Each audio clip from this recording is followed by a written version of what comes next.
श्रीमद् भगवद गीता को पुनः स्वाध्याय शुरू करूं र यो स्वाध्यायमा श्रद्धात्रय विभाग योग नामक 17 अध्यायको श्लोक नंबर 14 लाई पाठ गरौं। देवद्विज गुरु प्राज्ञ पूजनं शौचमार्जवम् ब्रह्मचर्यमहिंसा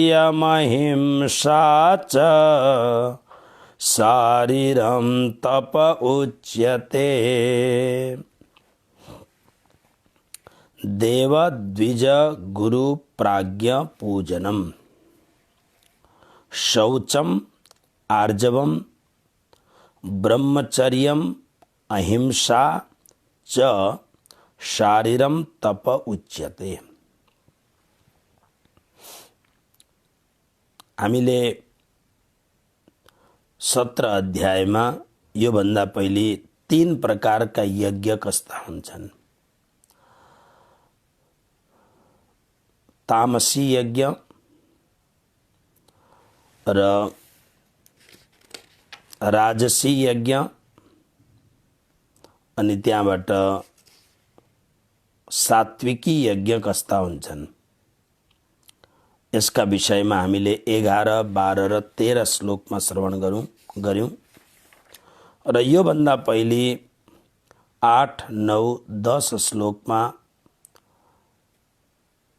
तामसी भोजन, राजसी भोजन र सात्विकी भोजन, 8औं श्लोकमा सात्विकी भोजन, 9औं श्लोकमा राजसी भोजन अनि श्लोक नंबर 10 मा तामसी भोजन। महात्माहरूले भन्दछन्, जैसा खाए अन्न वैसा होए मन। जस्तो अन्न खायो मन त्यस्तै हुन्छ। जैसे पिए पानी वैसी बोले बाणी। जस्तो पानी पिइन्छ वाणी त्यस्तै निस्किन्छ। यसको धेरै ठुलो मर्म छ। त्यसकारणले भोजन यदि हामी अत्यन्त तामसी भोजन गर्छौं भने राजसी भोजनतिर लम्क्यौं। राजसी भोजनमा हुन त सिधै सात्विक भोजनमा गए हुन्छ, तर एकैपल्ट सात्विक भोजनको अवलम्बन गर्दाखेरि अप्ठ्यारो हुन सक्छ। तसर्थ पहिले राजसी भोजनबाट सात्विक भोजन अनि सात्विक भोजनबाट निर्गुणी भोजन। आहार भी निर्गुण। श्री प्राणनाथ जी महाराज जो भन्नुहुन्छ, आहार भी निर्गुण। र यज्ञको सीधा हामीले धेरैपल्ट कुरा गरेका छौं। कर्तव्य कर्म यज्ञ हो। त्यसमा हामी जुन देव अग्नि प्रज्वलित गरेर पवित्र द्रव्य आहुति जुन हामी अग्निदेवमा समर्पण गर्दछौं त्यो विशेष यज्ञ हो। तर कुनै पनि पवित्र कार्य कर्तव्य कर्म गर्नु त्यो विशेष यज्ञ नै हो। अब तत्पश्चात तपस्याको सन्दर्भमा हामी जाँदैछौं। भगवान श्री कृष्णले तपस्याको सन्दर्भलाई 3 प्रकारको मान्नु भएको छ। शारीरिक तप, वचन सम्बन्धी तप, वाचिक तप अनि मानसिक तप। आउनुहोस्, यो जुन तप छ शारीरिक तप, यानी शरीर तपस्यामय हुनु पर्दछ। पहिलो अट्र्याक्सन, पहिलो प्रभाव शरीरको पर्दछ। त्यसकारणले शरीर सामान्य कुरो होइन। शरीर बहुत ठुलो महत्त्वपूर्ण कुरो हो। शरीर परमात्माले हामीलाई संसारमा सांसारिक जीवन व्यवहार गर्न र परमात्मालाई पाउनको लागि अत्यन्त सुन्दर सामग्री साधन दिनुभएको शरीर। तसर्थ शरीरलाई सामान्य नगनेर शरीरलाई अत्यन्त परमात्माले दिएको अमूल्य उपहार सम्झिनु पर्दछ। यस कारणले शरीर कसरी बिताउने सन्दर्भमा यो जुन प्रसङ्ग छ धेरै महत्त्वपूर्ण प्रसङ्ग छ। आउनुहोस् प्रारम्भ गरौँ। देव द्विज गुरु प्राज्ञ पूजनम। शारीरिक तपमा प्रत्येक दिन यदि यस्ता खालका कर्म हामी गर्दछौँ भने त्यो शारीरिक तप हो। देव देवता, द्विज ब्राह्मण, गुरु र प्राज्ञ। गुरु प्राज्ञ भने पनि हुन्छ। प्राज्ञको अर्थ हो गुरु, जो जीवन मुक्त महापुरुषहरू छन्, गुरुजन। र प्राज्ञ शब्द वास्तवमा प्राज्ञको अर्थ हुन्छ अत्यन्त बुद्धिमान, जसको हृदयको अन्तरको पट खुलिसकेको छ, जो अतीन्द्रिय शक्ति सम्पन्न महापुरुष हुन्छन्, उनीहरूलाई प्राज्ञ भनिन्छ। र प्राज्ञको यहाँ अर्थ हो जीवन मुक्त महापुरुष। र यिनीहरूको पूजन माने पूजन गर्नु। पूजन गर्नुको मतलब आदर सत्कार भाव व्यक्त गर्नु। पूजनको सबै प्रकारको अर्थ हुन्छ।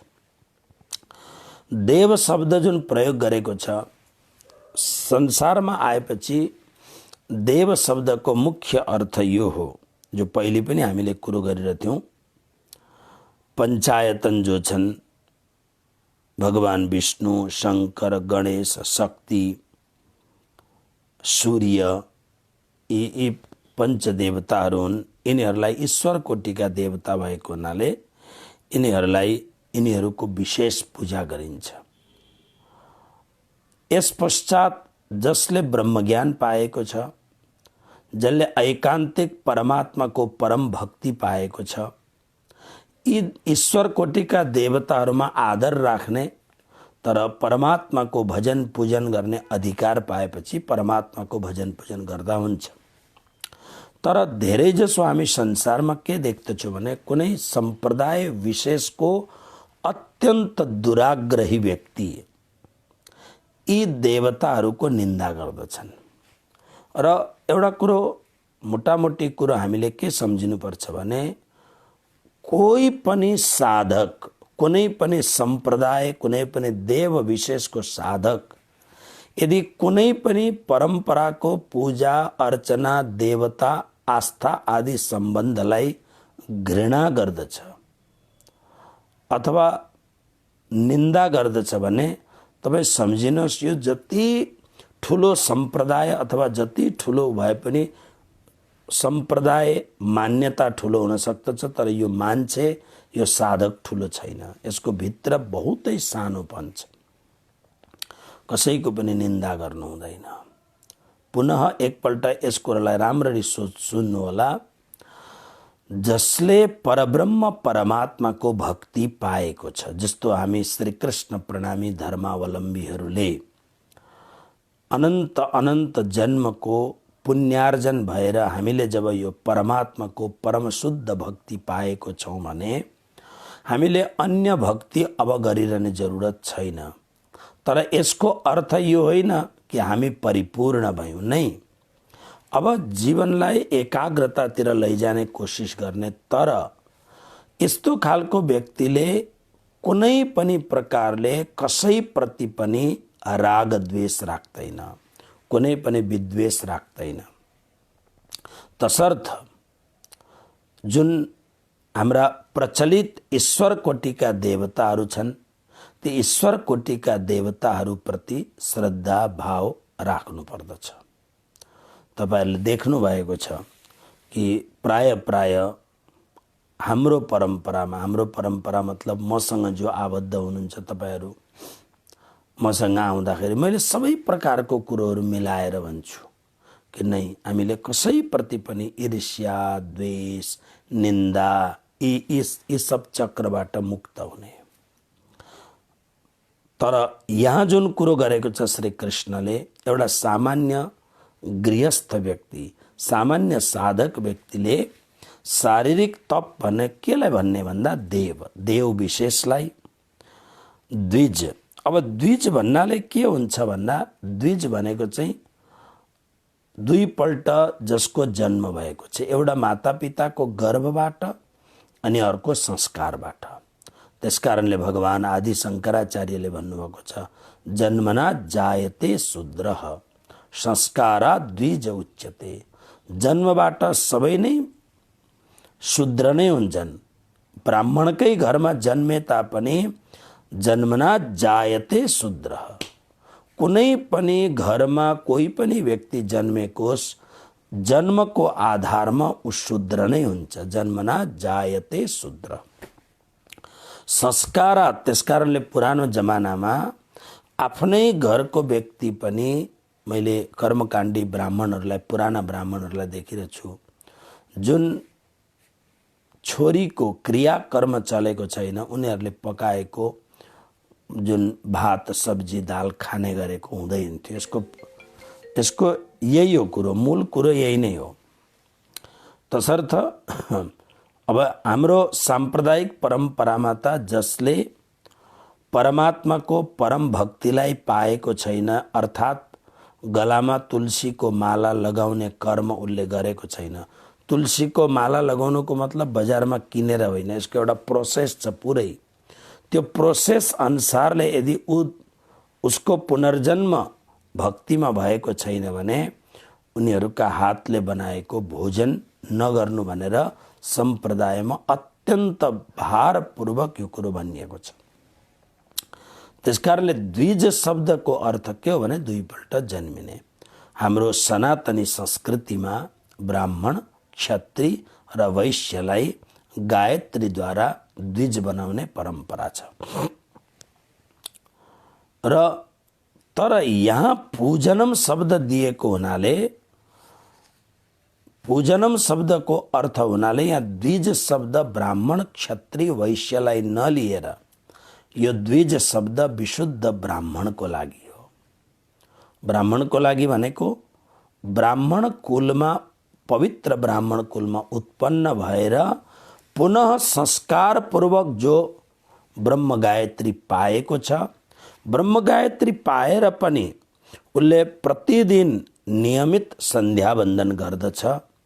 जो व्यक्तिले जीवनमा कहिल्यै पनि मुखमा मांस आहार गर्दैन, सुर्ती, बीडी, तम्बाकू, चुरोट खाँदैन, शराब नशावाला पदार्थ कहिल्यै पनि पिउँदैन, यस्तो खालको पवित्र जो ब्राह्मण कुलमा उत्पन्न भएको यस्तो खालको जो व्यक्ति हो, त्यसलाई यहाँ भगवान श्री कृष्ण भन्नुहुन्छ द्विज। यो पूजाको लागि योग्य व्यक्ति हो। गुरु, गुरु शब्दको दुईटा अर्थ। एउटा हामीलाई जसले पनि सिकाउँदछ त्यो गुरु हो। जे पनि सिकाउँदछ, जे पनि भनेको जीवनलाई ऊर्ध्वीकरण गर्नका लागि, जीवनलाई विकास गर्नका लागि, जीवनमा जीवनको वास्तविकतालाई पाउनका लागि जसले पनि हामीलाई शिक्षा दिन्छ त्यो गुरु हो। प्राज्ञ, प्राज्ञ मतलब अब देव पनि होइन, द्विज पनि होइन, यानी उत्तम ब्राह्मण कुलमा पनि ऊ छैन, अनि गुरु पनि होइन, यानी गुरु मतलब उसले केही सिकाएको पनि छैन भने, तर यस्तो खालको व्यक्ति जो प्राज्ञ, जीवन मुक्त महापुरुष, जसलाई हामी सन्यास भन्दछौँ, यानी यस्तो खालको अलौकिक अपूर्व व्यक्ति जसको जीवन सामान्य मान्छे भन्दा एउटा अलौकिक आभा प्रतिभाले युक्त भएको छ, जसलाई हामी साधु भन्छौँ, सन्त भन्छौँ। तर यो साधु, सन्त इत्यादि जुन शब्द छ, यहाँ प्राज्ञ शब्द भेषलाई मात्रै भनेको होइन, कुनै चिन्ह विशेषलाई मात्र भनेको होइन। जसको अन्तर प्राज्ञ छ, जसको अन्तरमा साधुता छ, सन्तत्व छ, जसको अन्तरमा एउटा परमात्मा प्रतिको पूर्ण समर्पण, राग द्वेषबाट मुक्त भएको जो महापुरुष छन्, उनीहरूलाई प्राज्ञ भनेको यहाँनिर। त्यसकारणले शारीरिक तपमा पहिलो लक्षण के हो?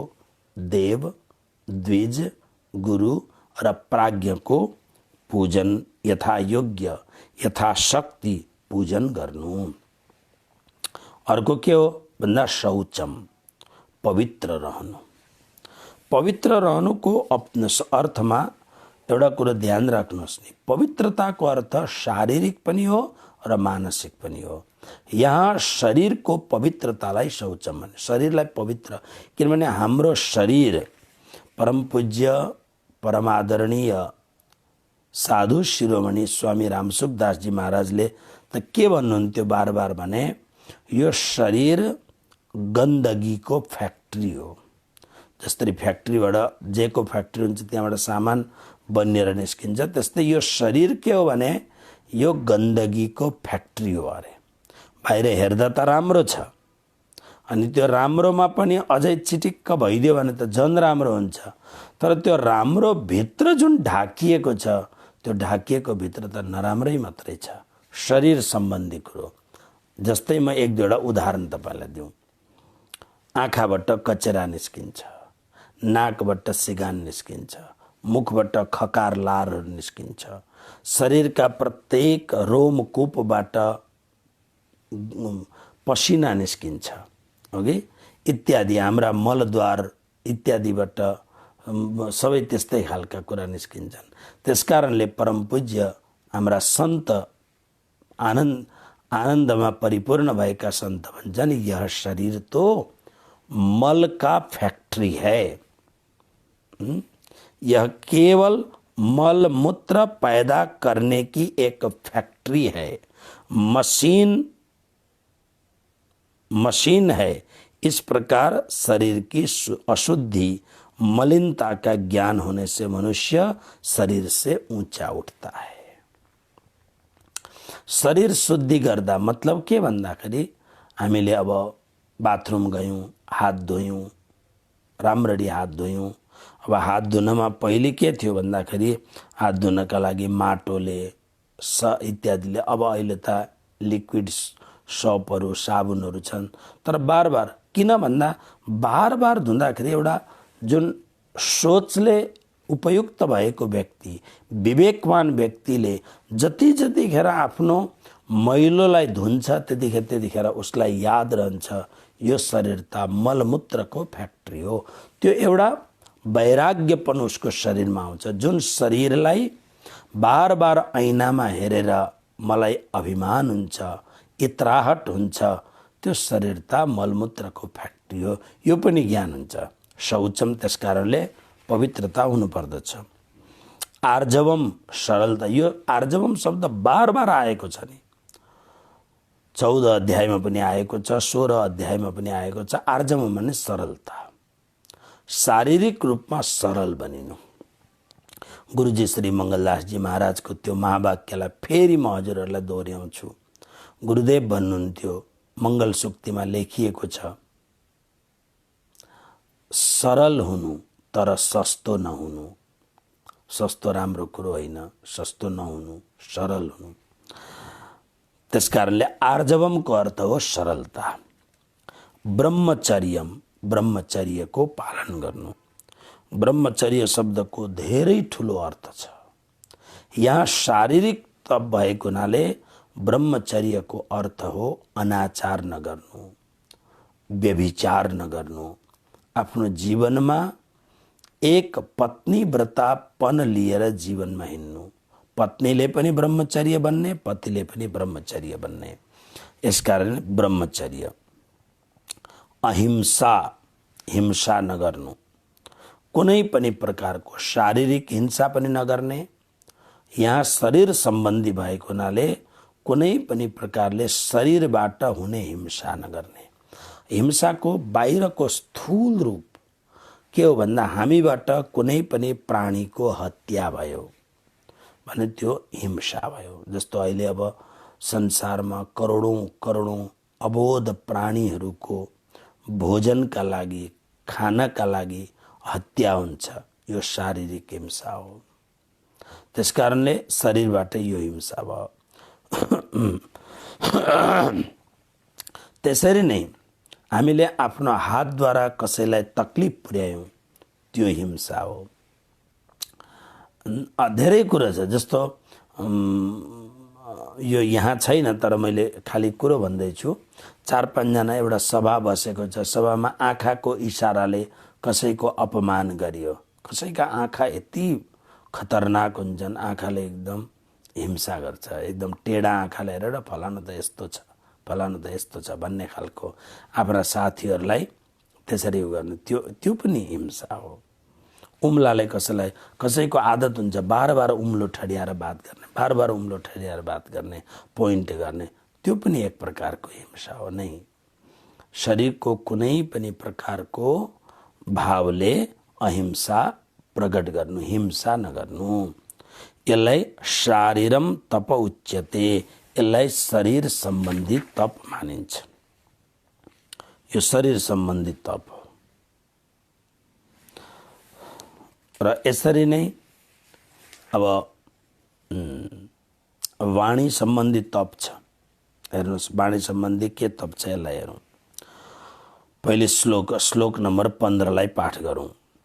अनुद्वेगकरम वाक्यम सत्यम प्रियहितं च यत् स्वाध्यायाभ्यसनं चैव वाङ्मयं तप उच्यते। वाणीको तप। हामी तपस्या के सम्झिन्छौँ? आज मैले त आइतबारको व्रत गरेको छ, सूर्यको व्रत। आज मैले सोमबार शिवजीको व्रत गरेको छ। आज मैले मङ्गलबार मङ्गल मूर्ति श्री हनुमानजीको व्रत गरेको छ। एकजना आज मैले मन्दिरमा भेटेँ, भक्तहरू आउनुभएको, त्यसमा एकजना बहिनी आज व्रत बुधबार, भगवान विष्णुको व्रत बुधबार अथवा बुध ग्रहको व्रत होला। व्रतमा म यो कुरो खान्न, यो कुरो यस्तो गर्दिनँ, म यस्तो गर्दिनँ, म उस्तो गर्दिनँ। कतिले केरा नखाने व्रत राखेको हुन्छ, नरिवल नखाने व्रत राखेको हुन्छ, दुध नखाने व्रत राखेको हुन्छ। अनेक कोही कोही बेला के हुन्छ भने घरमा दैव संयोग समय समयसर घरमा कसैको आमा या बुवा बित्नु भयो भने 1 वर्षसम्म व्रत राख्छन्। 1 वर्षसम्म आमा बित्नु भयो, आमाले दूध पिलाएर 4 वर्ष 5 वर्ष दूध पिलाउनु भयो, त्यस कारणले 1 वर्षसम्म दूध नपिउने, कालो चिया खाने, दूध नपिउने, दूधको चिया नखाने, 1 वर्ष कठोर व्रत। तर जहाँ 1 वर्ष पुरा भयो, जे नखाने कुरो त्यो पहिलो गएर खान्छ। त्यस कारणले व्रतहरू कस्ता कस्ता छन्। वाणीको व्रत अहिले हामीले जुन पहिले सुन्यौँ यो शारीरिक व्रत, शारीरिक तपस्या। अब हाम्रो वचन सम्बन्धी तपस्या, यो मुखको तपस्या कस्तो छ एकपल्ट हेर्नुहोस्। अनुद्वेगकरम वाक्यम यत्, सबभन्दा पहिलो लाइनको अन्तिममा यत् शब्द छ। यत् भनेको जो, अनुद्वेगकरम वचन बोल्दाखेरि, जब बोलिन्छ। अनुद्वेग, उद्वेग भनेको हामीले बोल्दाखेरि कसैलाई पनि कुनै पनि प्रकारले उद्वेग प्राप्त नहोस्। उद्वेग, विक्षेप, हलचल, अनुद्वेगलाई कसरी भनौँ? मतलब हामीले बोल्दाखेरि अर्काको भित्र चस्स गरेर लाग्यो, उद्वेग भयो नि। होस् म त त्यहाँ जान्न, साह्रै उद्वेग। कसैलाई पनि उद्वेग हुने खालको कुरो नबोल्ने। अनुद्वेगकरम वाक्यम, वाक्य कस्तो भन्दाखेरि उद्वेग नगर्ने खालको। उद्वेग सुन्दाखेरि एकदम नसुनु जस्तो लाग्ने, एकदम कर्णकर्कश या त्यस्तो खालको। सत्यम, बोलीमा सत्य होस्। झुट बोल्दाखेरि पनि सत्य बोलियोस्, सत्य खालको। गुरुजी मङ्गलदासजी भन्नुहुन्छ सत्य के लिए झूठ बोल सकते हो। धेरैवटा यसका परिभाषा छन्। त्यस कारणले सत्य, यो सत्य बहुत ठुलो कुरो हो। सत्य पालनले मृत्युबाट पनि विजय प्राप्त गर्न सक्दछ। सत्य पालनले प्रिय हितम च, अनि प्रिय गर्ने, बोल्दाखेरि अनुकूल होस्, मिठो होस्, प्रिय, तथा हितम, हित गर्ने वाक्य होस्। अब कोही कोही बेला के हुन्छ भन्दाखेरि सत्य बोल्दाखेरि हामी अत्यन्त अप्रिय सत्य बोल्छौँ। भले कसैलाई के म त साँचो बोल्छु भन्यो, तर यस्तो साँचो अर्कालाई एकदम पत्थर मारे जस्तो साँचो नै, प्रिय। तर कोही कोही व्यक्ति प्रिय मतलब एकदम मक्खनबाजीवाला शब्द त बोल्छन्, बटर लगाइवरी, तर त्यो उसको त्यो बटर जुन लगाइ छ त्यसमा यति अहित हुन्छ, कान भरेको भरे। त्यस कारणले साधकले सबभन्दा ठुलो जोगिनु पर्ने कान भर्ने मान्छेहरू। सुन्यौ, फलान त यस्तो कुरो भन्दै थियो, फलानले यस्तो कुरो भन्दै थियो, यस्तो सुन्दाखेरि बडा अर्काको निन्दा सुन्दा यति मिठो, यति संसारमा दुईटै कुरो सबभन्दा मिठो हुन्छ, अर्काको निन्दा र आफ्नो प्रशंसा सुन्नु। अर्काको निन्दा सुन्नु, अर्काको निन्दा गर्नु साह्रै मिठो लाग्छ। राति 2 बजेको चाल पाइँदैन। र अर्काले आफ्नो प्रशंसा, आहा कति राम्रो तिमी त, कति राम्रो अर्काले भनिदियो भने ठिकै छ भन, तर भित्र चाहिँ फुल एकदम आनन्द भइरहेको हुन्छ, वाह वाह म त यस्तै छु भनेर। त्यसरी होइन, प्रिय बोल्ने, तर कसैलाई यताउता त्यो गडबड गर्नका लागि होइन। हितम हितकारक, हितम मनोहारी च दुर्लभम वच, हित गर्ने कुरो, त्यो प्रियतामा, त्यो मिठासमा अर्काको हित पनि छुपाएको होस्। के भन्यो फेरि हेर्नुहोस्, प्रिय, सत्य पनि वाक्य हुनु पर्यो, प्रिय पनि हुनु पर्यो, अनि हित गर्ने पनि हुनु। यस्तो खालको वाक्यम माने वाक्य भाषण। ओके, कस्तो अनुद्वेगकरम, अर्कालाई उद्वेग नगर्ने, सत्य, प्रिय, हित गर्ने, यस्तो वाक्यम वाक्य। र अनि च अनि स्वाध्यायाभ्यसनम, स्वाध्याय र अनि अभ्यसनम, स्वाध्याय।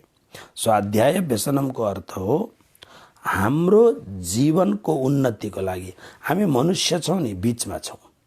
अब मनुष्यले पशु जस्तो पनि हुन सक्छ, पशुभन्दा गए गुज्रेको पनि हुन सक्दछ, मनुष्य चाहँदाखेरि ऋषि जस्तो पनि हुन सक्दछ, महापुरुष पनि हुन सक्दछ, हैन। अब मनुष्य जातिमा स्त्रीमा मदालसा, अनुसुया, अहिले भर्खरका स्त्रीहरूमा पनि कत्रो ठुल्ठुलो नाम छ, एउटा अनुकरणीय नामहरू छन्, सीता, सावित्री आदि नामहरू छन्। पुरुषहरूमा कत्रा ठुल्ठुला महापुरुषहरू, अद्यावधिदेखि लिएर प्राचीन महापुरुषहरूको नामहरू छ। त्यसकारणले जीवनलाई एकदम राम्रो बनाऊ, मनुष्य भएपछि मनुष्यबाट माथि उठ्नका लागि हामी कुनै पनि प्रकारको स्वाध्याय गर्ने। के गर्ने भन्दाखेरि भगवद् गीता, रामायण, भागवत, अथवा त कुनै पनि महापुरुषहरूका मोटिभेसन हुने खालका जीवनको उन्नति पथ प्रदर्शनका लागि स्वाध्याय गर्ने, पढ्ने। तर हामीलाई चाख के लाग्छ पढ्न भन्दा अर्काको निन्दा कहाँ छ। यो भारतमा दिल्लीतिर पन्जाब केसरीहरू अथवा राजस्थानमा पत्रिका नाम गरेको न्युज पेपरहरू, गुजरातमा गुजरात समाचार, दिव्य भास्कर अनि इत्यादि यहाँनिर सन्देश आदि पेपरहरू छन्। नेपालमा हाम्रो कान्तिपुर आदि। अब तपाईँ पहिलो फ्रन्ट पेज हेर्नुहोस्, फ्रन्ट पेजमा धेरजसो एडभर्टाइज हुन्छ, अनि कुनै कुनै एडभर्टाइज त यति फुहड, यति बेकार हुन्छन्, राम्रो मान्छेलाई हेर्न पनि लाज हुन्छ। यस्तो खालको दबाई पाइन्छ, यस्तो खालको फलानो पाइन्छ भनेर मनुष्य जीवनलाई बर्बाद पार्ने कुराहरू मात्रै प्राय हुन्छ। पढ्न मान्छेलाई मजा लाग्छ, किनभने यो किताब लेख्ने, पेपर लेख्नेहरूलाई थाहा छ, उनीहरूलाई सामान्य मनुष्यको मानसिकताको मनोविज्ञान के हो उनीहरूलाई थाहा छ। तर यी कुराहरूले निरन्तर हामीलाई, हाम्रो जीवनलाई तल गिराउँदछन्, प्रमोसन नगरेर डिमोसन गराउँछन् यी चिजहरूले। त्यसकारणले स्वाध्यायको अर्थ त्यो हो। हाम्रो यो जुन पाठ छ यसको नामै स्वाध्याय। स्वाध्यायको अर्थ यो हो हाम्रो जीवनको उन्नति, प्रगति, स्वर्णिम जीवन। अब हामी धेरै दिनदेखि भगवद् गीताको, भागवतको पारायण इत्यादि गर्दैछौँ भन्दा हामीले हाम्रो जीवनको अर्थ के हो भन्दाखेरि हाम्रो जीवनको मूल अर्थ यो हो हाम्रो कि हामी बिस्तारो बिस्तारो बिस्तारो हामी नरबाट नारायण हुने पथमा अग्रसर बन्यौँ। हामी जीवबाट शिव हुने प्रकारमा हामी अगाडि बढौँ। हामी मानवबाट मोहन हुने प्रगतिमा अगाडि बढौँ। हामी मानवबाट महामानव हुने जीवनलाई अग्रसर बनाऊ। यो हो नि त हाम्रो यात्रा। हाम्रो यात्रा त असत्यबाट सत्यतिरको यात्रा हो। असतोमा सद्गमय हाम्रो यात्राको प्रकार हो यो। हामी मृत्युबाट अमरताकोतिर लम्किने हाम्रो यात्रा हो।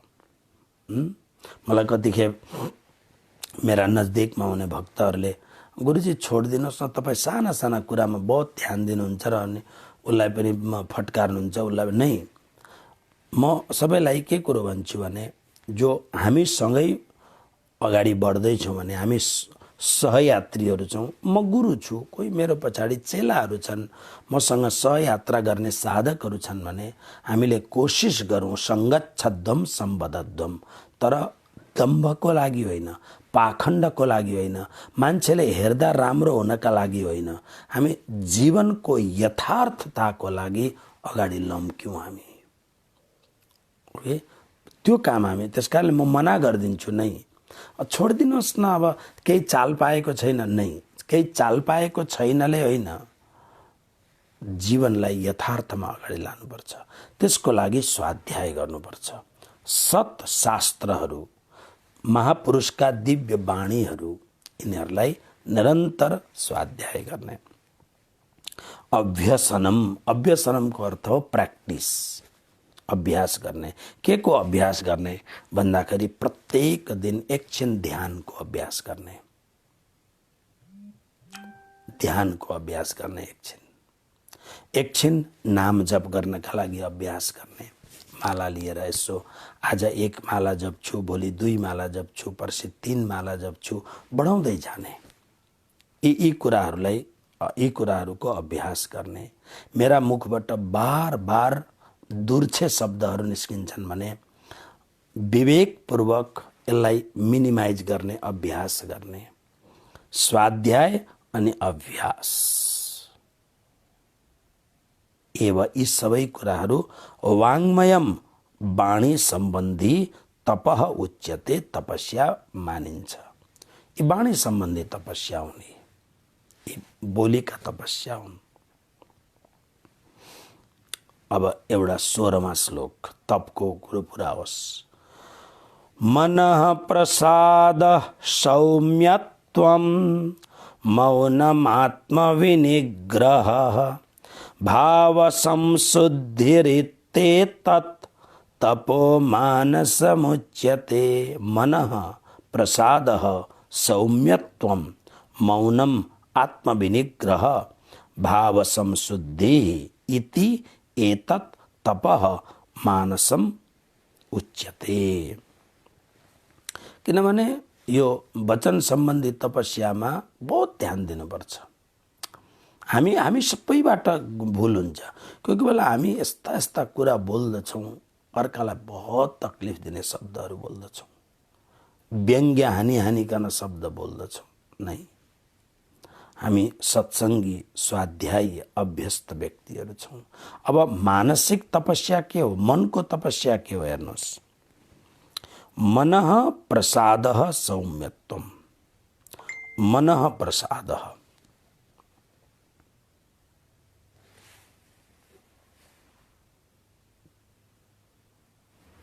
मनः प्रसाद, मनको प्रसन्नता। हेर्नुहोस्, मनको तपस्याको मूल अर्थ के हो भन्दा जीवनको सबैभन्दा ठुलो उपलब्धि हो मन प्रसन्न रहोस्। अब बहुत पैसा कमाएको छ, ठुलो ठुलो पद प्रतिष्ठा ओहदाहरूको उपलब्धि प्राप्त गरेको छ, दिन रात आहा यता र उता सब छ, तर मनमा प्रसन्नता छैन। हाम्रा महात्माहरू भन्छन् मनमा जसको प्रसन्नता छैन उता दरिद्र हो भन्छन्। चाहे कति पैसाको धनी किन नहोस् तर ऊ दरिद्र हो। त्यसकारणले मनको तपस्या के हो भन्दा मन प्रसाद, मन प्रसन्न रहनु पर्दछ। अब मनलाई प्रसन्न गर्नका लागि के गर्ने त भन्दा धेरैवटा कुराहरू छन्। हामीले सत्सङ्ग कथा गर्दा यी कुराहरू गरिरहन्छौँ। तर यहाँ महापुरुषले स्वामी रामसुखदासजी महाराजले साधक सञ्जीवनीमा केही सूचीपत्र दिनुभएको छ। आउनुहोस् म सरसर्ती पढेर सुनाउँछु।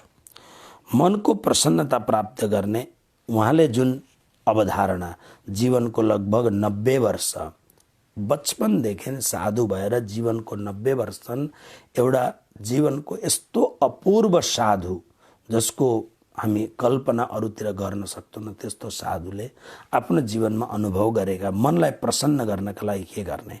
नम्बर 1, कुनै पनि वस्तु, कुनै पनि व्यक्ति अथवा कुनै पनि परिस्थिति, देश, काल, घटना आदिलाई लिएर मनमा राग र द्वेषबाट मुक्त हुनु। राग कुनै पनि कुराहरूमा छिट्टो लगाव हुन्छ हाम्रो, कुनै पनि कुराबाट छिट्टो द्वेष हुन्छ हामीलाई।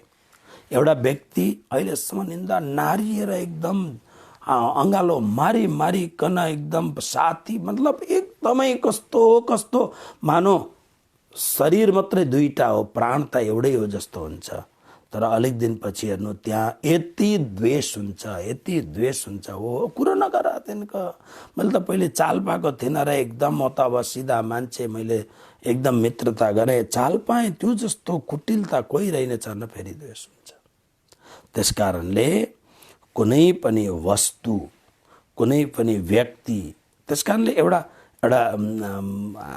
सामान्य कुरो भन्छ नि, अलिकति डिस्टेन्स बनाएर राख्नु भन्छ नि, अलिकति डिस्टेन्स, एउटा अलिकति अलग्गपन आफूलाई बनाएर राख्नु भन्नुको अर्थै यही हो, ताकि कहीँ अतिशय राग पनि नहोस्, अतिशय द्वेष पनि नहोस्। राग र द्वेषबाट मुक्त जो व्यक्ति हुन्छ ऊ मनको, कतिजना व्यक्ति के गर्नु, मैले भुल भइहाल्यो, मैले त गाली गरिहालेँ, मैले त यस्तो गरिहालेँ, त्यतिखेर फेरि पछि सरी, मलाई नै बार बार सरी भनेर बार बार, किन भन्दा मनमा राग र द्वेषले गर्दा। त्यसकारणले राग र द्वेष यो दुईटा शब्दलाई हामीले राम्ररी चिन्यौँ भने यसबाट हामीलाई राग पनि र द्वेष पनि नभएपछि हाम्रो मनमा अटोमेटिकली एउटा प्रसन्नता आउँछ। कसैले केही गर्यो हामीलाई, मनमा त्यति खटपट हुँदैन, अब गर्यो उसको बुद्धि त्यति त्यो भयो, अथवा मबाट भुल भएको थियो गर्यो, द्वेष पनि छैन, अब ठिक छ गर्यो भने सक्यो। राग। दोस्रो नम्बरमा लेखेको छ स्वार्थ, आफ्नो स्वार्थ र अभिमानलाई लिएर कसैसँग केही पक्षपात नगर्नु। पक्षपात हुने बित्तिकै त्यसमा केही न केही स्वार्थ हुन्छ, अपेक्षा हुन्छ, यसबाट मुक्त हुनु। मनमा हमेसा तटस्थ रहेर एउटा कुरो के हेर्ने भन्दा दया, क्षमा, उदारता आदि भाव मनमा हमेसा राख्नु, मनमा हमेसा दया राख्नु। प्राणी मात्रमा, एउटा सानोभन्दा सानो प्राणीमा पनि दया राख्नु। केवल खाना बोकेर, कपडा बोकेर ती मान्छे जहाँ गरिब दुखी छन्, ठट्ठट गर्दैछन्, उनीहरूलाई चाहिँ दया गर्न गयो, पछि एउटा प्राणीलाई च्याट्ट कट्ट फट्ट गर्ने नै। प्राणी मात्रमा दया राख्ने। जब तपाईको भित्र दयाको स्रोत उम्रेपछि मनमा प्रसन्नता आउँछ। क्षमा, सबप्रति क्षमा, मुखले बोलेर क्षमा दिन सके पनि हुन्छ, नभएदेखि क्षमा दुक्कडम। उदारता, हृदय विशाल राख्ने, अनि सम्पूर्ण प्राणी मात्रमा हितको भावना राख्ने, यस्तो खालको भाव।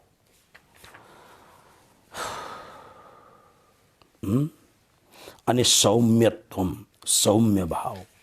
सौम्य भावको अर्थ हो मनमा हिंसा, क्रूरता, कुटिलता, असहिष्णुता, द्वेष आदि भावबाट मुक्त हुनु, सौम्य हुनु। यो शब्द प्रयोग हुन्छ। त्यो व्यक्ति त कति जस्तो जिजसको मूर्तिलाई हेर्दाखेरि के भन्छन्,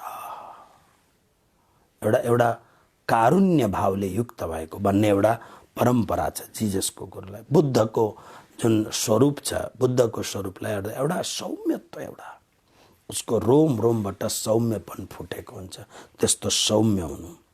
मौनम, मननशील हुनु।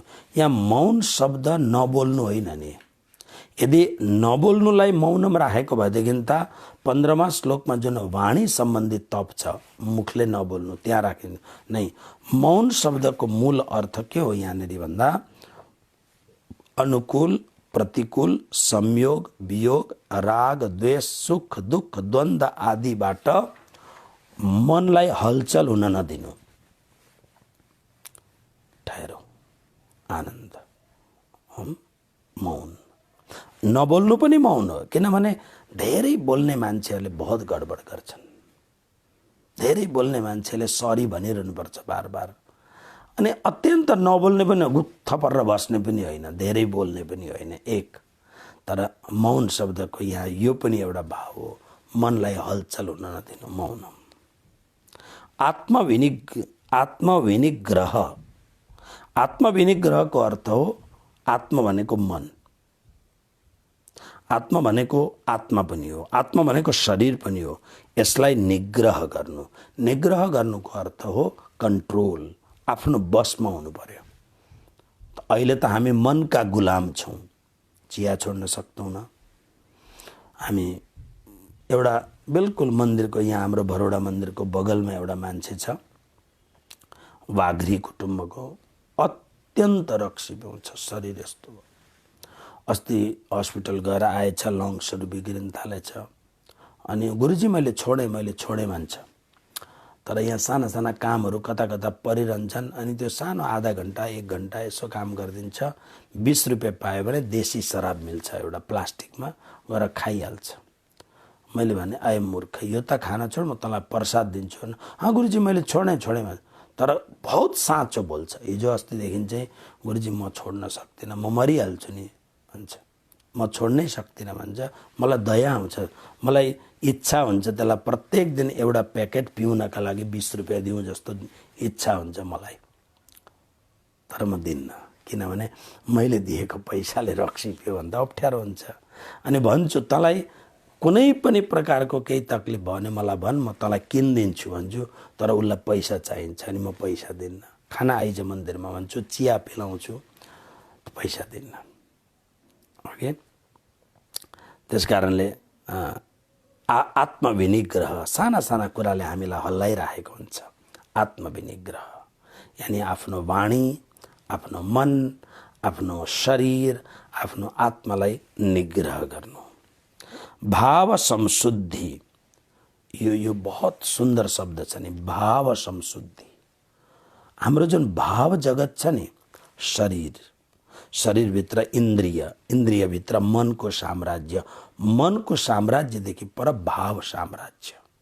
यो भक्तिमा हामी उत्रेपछि भाव के हो, महाभाव के हो, यो थाहा हुन्छ। भाव संशुद्धि, भावको शुद्धि हुनुपर्दछ। जब हाम्रो भावको संशुद्धि हुने बित्तिकै हामी कुनै पनि प्राणी मात्र कसैलाई पनि हामी अहित गर्नै सक्दैनौँ, किन हाम्रो रोम रोमबाट हाम्रो त्यो भाव नै निस्किँदैन कसैलाई अहित गरौँ। त्यस कारणले भाव इति यस्ता एतत्, यो सबै मानसम तप उच्यते, मनको तपस्या कहलाउँदछ।